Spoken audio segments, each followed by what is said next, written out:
Good day, everyone. We are the Group 5 and we will discussing the fifth sector, DRR and CCA. DRR stands for Disaster Risk Reductions, which means it's a systematic approach to identifying, assessing, and reducing the risk of disaster, while the CCA stands for Climate Change Adaptation, which means it's the process of adjusting to current or expected climate change and its effect. So, please take down notes or screenshot the following discussion. For number 1, which is the Observation and Monitoring Network.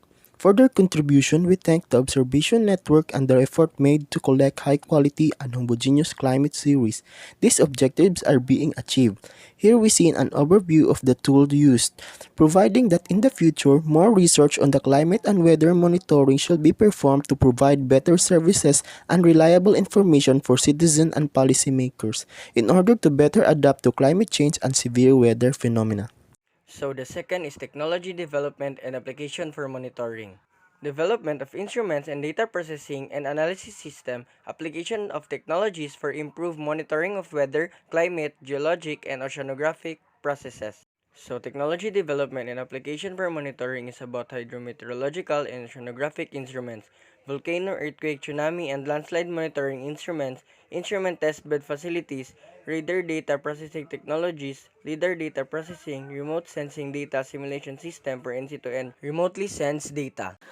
The Harmonized National Research and Development Agenda, or the HNRDA, is prepared by the Department of Science and Technology to provide innovative solutions that benefit Filipinos, particularly the poor, through a problem-focused approach to multidisciplinary and multi-institutional research and development, or the R&D collaboration. Hazard, vulnerability, and risk assessment under of Pag-asa and FIVOX include assessment of hazard, development and update of exposure database, and development of appropriate tools for hazard, vulnerability, and risk assessment. There are numerous hazards to be considered. Risk assessment and hazard assessment identify and analyze what will happen if hazard occur. Concerned with seeking to lower risks posed by the consequences of climate change and natural disasters or hazard. In the fifth sector, we have DRR and CCA, or Disaster Risk Reduction and Climate Change Adaptation. In line with this are the PVOX and the Pag-asa. These provide information and monitoring networks for monitoring and forecasting of hazards. Warnings must reach those at risk. Clear messages containing simple, useful, and usable information are critical to enable the proper preparedness and response by organizations and communities to help us safeguard our lives and livelihoods. Trust is a big part of effective communication. Number 6, technology development and application for climate change mitigation and adaptation. This focuses on development and application of tools, instruments, and etc. to mitigate climate change by reducing greenhouse gas emission, and also adapting to climate change in all sectors such as food, environment, health, and more.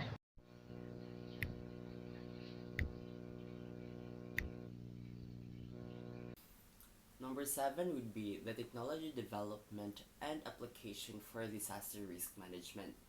In recent times, technology has been used to fast-track disaster relief efforts. For instance, drones and robots have been used to locate survivors and transmit information to the emergency team. They have also been used to drop humanitarian aid, which means the higher usage of technology in supporting emergencies would result to lower risk of people getting hurt. Policy research for climate change mitigation and adaptation.